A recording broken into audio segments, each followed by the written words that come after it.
O Concello de San Cristovo de Cea adianta novas normas de uso da piscina municipal. Haberá unha porta de acceso e outra de salida, aforo limitado, protocolo de desinfección e hixiene, distancia de seguridade, sinalización e outras normas. As piscinas municipais están a prepararse para unha próxima apertura seguindo un estricto protocolo de seguridade que será de obrigado cumprimento e que suporá un esforzo por parte de todos. Como xa anunciou o Concello, este ano para poder acceder ás piscinas hai que facer un carné para empadroados en Cea, en Piñor e para os que teñan ali vivendas de verán. E deberánse acatar unhas normas tamén para a tranquilidade de todos os usuarios.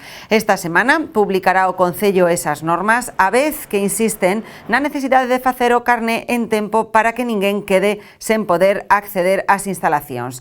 Nas oficinas municipais, no enderezo electrónico cultura@concellodecea.com ou no WhatsApp 672 122 300 poden solicitar ese carné enviando o nome completo, dirección, teléfono de contacto e unha fotografía. Os carnés solicitados antes do pasado xoves están xa disponibles nas oficinas municipais para proceder á súa retirada.